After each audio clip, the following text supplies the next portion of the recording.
I ran programming and then became general manager for A&E. What programming is really you're in charge of determining what shows you think people are going to want to watch. The male demographic is the hardest demographic to get. So when we started programming history, we were able to get a strong non-sports male demographic, and it was humongous. We went from, I think, number 32 all the way up to the third cable network in the country. Wow.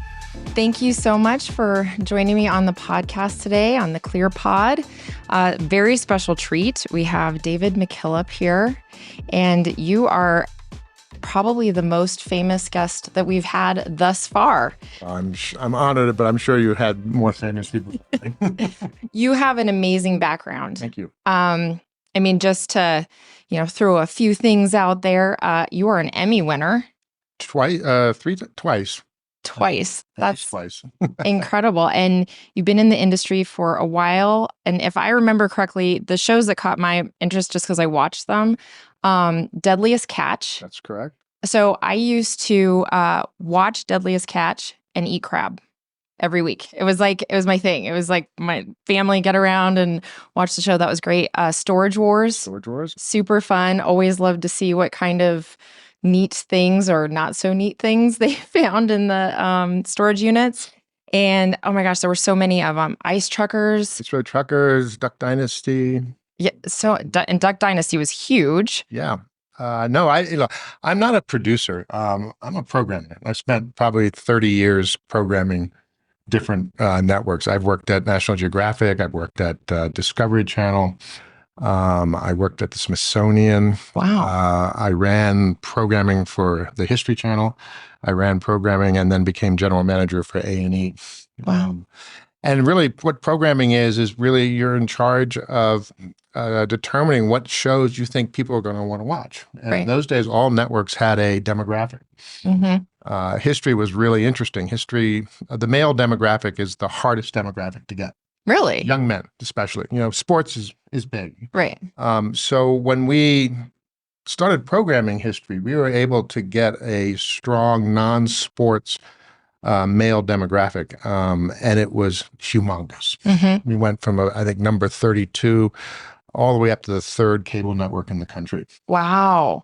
And we did it by playing into the shows that we think males wanted. And when I say male, it wasn't all male. I mean, 60% male, 40% female. And that was the old days of cable. All of that's changing now with streaming. And so in the heyday of cable, what a programmer did was to try to find shows. And we did that at History. We just had one after another. Everything from something as simple. My favorite show probably was Ancient Aliens. Oh, actually, I watched that one too. I loved that one. And that was, we knew we had some ancient technology shows were working, but a few alien shows weren't. And so we kind of said, well, let's take ancient technology and aliens and put them together. It's like chocolate and peanut butter Reese's. Yeah. And we got Ancient Aliens, which is still one of my favorite shows. And I love that because when I was about 10, I read Von Donigan's book, Chariot of the Gods. Oh, yeah. No, that's what had always been in the back of my mind. So one of the secrets to programming also is that the Godard, the filmmaker, said, it's not where you take something from, it's where you take something to. Right. And so we always build, or when scientists always refer to it on the shoulders of giants, with that everything is built on something more. And that's what we do when we program. So I've been a programmer all my life and a storyteller. And in a long, strange way, it's brought me here to you at the Clear. Yeah, absolutely. I'd love to just dig in a little bit deeper into young David. How did you find storytelling? How did you find the industry? I'm dyslexic. Okay. and ADHD, but I'm an old man, and it wasn't really diagnosed. But one of the things that I've always been attracted to is visuals, because it's very hard for me to read nonfiction. I had a tutor that actually saved my life in terms of when she discovered what was wrong, and she taught me how to read by basically projecting the words on the inside of my forehead like a drive-in movie. What? Really? So actually, from high school onward, I was projecting everything in my forehead on my brain like a TV set. Wow. So I just had a very visual sense. Mm-hmm. And the long and the short is, I got my my first job because of a dog. I went to interview at a show called Smithsonian World. A terrible interview. I was hungover, not prepared. And I was afterwards, the woman kind of stuffed me in the waiting room, and the executive producer, kind of a flamboyant guy, came out of the elevator, and he walked by, and he had this little Scottish Highland Terrier named Buster. And Buster hated everybody in the office. But Buster jumped in my lap. And the guy, Martin, looked at me and then called Buster. And then about 5 minutes later, someone said, Mr. Carr would like to see you. And he said, I'm going to hire you. You're going to take care of Buster. Wow. But he also took me under his wing. And that was for a show called Smithsonian World. And that was a PBS documentary series based on the Smithsonian Institution. So I spent 4 or 5 years just wandering around the Smithsonian, which was great. Yeah. The host was a guy named David McKillop, who Oh, okay. had become very famous before his tragic death last year. But so that's how I kind of got my start. That's amazing. I mean, that's right place, right time, but also you must just be an incredible human because dogs know. I'm a dog. I think I was a dog once. Okay. I have a very good, I can judge somebody, and I have this is embarrassing. I have an incredible sense of smell. Oh, interesting. But actually, there are two things that I think you have to do, and if you're going to be in the creative business, and that is a robust sense of curiosity, Mm-hmm. and the willingness to synthesize. And what I mean by that is being able to think about something over here, Mm-hmm. and then think about something over here. They may not seem to be related, but you bring them together. And the amazing thing is, Walter Isaacson wrote a book on Leonardo da Vinci. Okay. And he said that's what, Leonardo was very curious. I mean, to the point of, so curious he never finished anything. But he also had such a diverse, that's where the ADHD came in, such a diverse curiosity about other things. Mm-hmm. So, he dissected all kinds of cadavers, and in his notebooks, he talks about the facial muscles and all the rest, but he also understood a lot about light. And so when he painted the Mona Lisa, the most famous smile in the world, that smile is so riveted because he probably took all of his anatomy and the light and stuff and created something. And that's what I mean by synthesis. Right. And the best part about it is that anybody can be a Leonardo da Vinci. Right. I mean, you can be curious and open-minded and synthesize. Yeah. And so in the creative business, whether you're programming a network or a doctor, or, doctors and police detectives, they tell stories backwards, right? Yeah, exactly. So anybody can do it. That's incredible. There's nothing special. You're not born special or anything like that. No, but there is something special about getting it to the finish line. I mean, and there is something. I hire really good people because I can't get anything to the finish line. Well, it's that ADHD, the creativity, the curiosity, and starting new projects, but getting it done and actually having the curiosity and then, to the completion. But that's, and not everybody does that. So it's but everybody can. That's what I'm saying is everybody can find it. Storytelling is embedded in it is part of our existence. There's a great book called The Storytelling Animal. It talks about how human beings use stories, and that's what we are. So we are all storytellers. I like that. And we just have to find it in ourselves. So if somebody was listening to this and they thought, okay, but I'm not creative enough, I can't do that kind of thing. What brings you inspiration? Where would you even come up with a story or? Again, it's curiosity. It's just noticing things or being aware of things. I also have, my motto is clarity is power. Mm-hmm. And what I mean by clarity is that when you stop and think and look about something or think about something, you get clarity. It's sometimes it can be referred to as that gut feeling or something else. But we know when something like, okay, I know this is right. That's clarity. And again, that's something that just comes with practice. So my inspiration also is, as I say, I use a great example. Pawn Stars. Yeah. Great show. Also a great show. Yeah. So Pawn Stars was brought to me. I was the last network pitched for Pawn Stars because the tape was very dark. It was about an all-night pawn shop in Vegas where people were going in at night and pulling their gold fillings out in the parking lot and kind of going in and try to get money to go back into the casinos. Oh, gosh. But the shop was run by a family. Yeah. A father, a son, and a grandfather. And the thing that intrigued me was that Antiques Roadshow was one of my favorite shows, especially when I had kids and, I'd be up with ear infections and, be up holding a kid and you can't sit down. I just pace the room and I watch reruns of Antiques Roadshow. And so I said to the producers, I said, I love the cast. I love the characters. The setting is great, but just make me Antiques Roadshow. Yeah. And so they went back and brilliantly executed it. Absolutely. And Pawn Stars. And just gave it a little bit different look and feel, but it was still essentially the same story. Same story. And what's really interesting is that building these two layers of building and we're going to get to that when we start talking about the high science show, but you build a layer of entertainment, fun, and then right under that is this layer of information. Right. And when you build those, and the fun layer is build the stories are people understand things better when it's told to them in story form. Absolutely. And people love like on any show, the behind the scenes, the how did it happen? How did the characters get along? All of that kind of like juicy stuff that makes it real.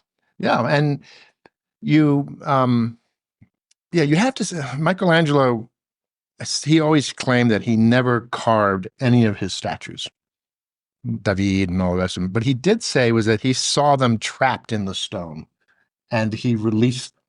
Yeah. So that's what this idea of a diamond in the rough is, that you have to be open, and that's where the clarity comes. You suddenly see something and then all the stuff kind of goes back, and then Michelangelo would just see that statue in there. And then all he had to do is take the negative space away. Yeah. Another example is the show Duck Dynasty. That was pitched to us. It had been on the air for years, and as a kind of more sophomoric kind of guys in duck blinds shooting and drinking and talking and having fun. Good show. But when I looked at the tape that the producers were pitching, it reminded me of one of my favorite shows growing up, which was The Waltons. Okay. And the Waltons were poor and lived on a mountain, and the Robertsons were rich and they lived in a swamp. That was the only difference. And so once again, I kind of said to the producers, remake me the Waltons, but with the Robinson family. And it worked. And it worked. Amazingly. Yeah. And that's where that clarity comes in. It's like, if you borrow, you remember, you pull things, and I'm not that smart. I don't agree, but I think you are incredibly creative and inspirational. The thing that I have found very interesting about kind of being behind the scene on high science is it's really, you are creating art, and your medium is all of these different pieces and sound bites and people and how they walk through the world. You're taking, when you think of art, if you think of like a pad of paper and a pen and you're drawing or you're painting or you're using the paint or whatever the medium. But in this case, the medium it's people, and kind of trying to, like you said, like get the story out of them, like the story trapped in them, and how do you get them to show up on screen to kind of be that. At least that's been my experience. It's been incredible. Yeah, I think, again, I go back to this idea of layering. In cooking, people talk about the layers of tastes and experiences and the tongue and everything. Well, when you're dealing in film, it's the same way, and especially when you're dealing in nonfiction, the goal, let's say, with high science is to get the information out there, because the real problem that cannabis has right now is that people are not informed. Because of the legality issues on the federal levels, there's no real place to get informed. Right. And in fact, I would even say that the pharmaceutical corporations don't want us informed on the powers of cannabis. I mean, cannabis, as you'll learn in the series, has the longest relationship with the human beings that in terms of evolution. I mean, basically, it's the plant version of the dog. Right. Yeah. With humans, but we know very little about it. Our ancient forefathers, they knew a lot about it. Mm-hmm. So how do we get all this information out there? And you can be really dry about it, but I'm not sure that's going to reach a lot of people. Right. So we kind of decided, well, we don't want to do a reality show, but let's just put a story on top of it. Right. And so that story was The Clear. Right. To bring out the essential, it's kind of fun to watch. Yeah. No one just wants to eat just steamed broccoli, right? You want have broccoli with hollandaise sauce. Yes, exactly. Or tossed with soy sauce and ginger and garlic, right? Sounds wonderful. Yes. That's how you enjoy broccoli. I think President Bush famously never ate broccoli. That's probably because being an Episcopalian living in New England, it was probably served to him overboiled and right. a plate. So when we build these layers in the show, so we have a layer of information, we have a layer of entertainment, we have a layer of process, and there are really three things kind of going on in the High Science show in that way. We have the basic information that we want to talk to people about: cultivation, strains, how it all works, the science of terpenes and THC and indoor grows and outdoor grows. It's just a lot of information. Gummies and smoking versus ingesting. I mean, just a lot of stuff there. And then we also have this kind of fun layer, which is the clear and the story of a father and a son. I tend to just do a lot of shows with fathers and sons and family in general, right? Yeah. It's just people get it. That's not the reason I think people will come to the show. People come to the show because they'll be entertained, and there's a narrative, there's a beginning, a middle, and end. But we meet all these people along the way who then inform us. And then the third level is that I think people will look at Rich and Rick and their relationship and their success as entrepreneurs, because we all like to learn. And we did some interesting, where I learned this, we did some interesting studies back when Storage Wars came out, and we were in that, 2008 recession, whatever it is. Mm-hmm. A lot of our research, we found out that people were watching that show to learn how to become proficient in going to these auctions to bid on these abandoned storage units. Right. Because they said, I can do that. Yeah. And then if I do that, I work for myself. I don't have to work for the man. Right. And so there is that level. So we have to, as a show, you want to supply all of this, and you just weave it very tightly so that you don't really know when each of those layers, primary, secondary, tertiary layers, are getting across. It all goes together as one dish or as one art piece. Yeah. It's all, you just see it as one big picture. Yeah, that's wonderful. And television, the box of television, it's a terrible purveyor of information. Okay. What's good is the web, right? Yeah. But what TV does superbly is it projects emotion. Right. And so you need to have that piece of it. So the emotional story, and if people are intrigued, if we have a good segment and we're talking about the difference between sativa and indica, and someone wants to know a little bit more, they're not going to find more TV shows. They're going to just go to the internet, right? Go to AI right now. So, right. What's the difference? Or if I'm having trouble sleeping or something, should it be sativa or indica? Right. And how much THC and all that stuff. So the deeper information is going to come from viewers being inspired to reach out, and maybe even to reach out to some of the people and businessmen and women that we're showcasing in the show. Well, thank you so much. I just wanted to say thank you. We're going to just take a pause right here, and we'll come back for another episode shortly. Thank you.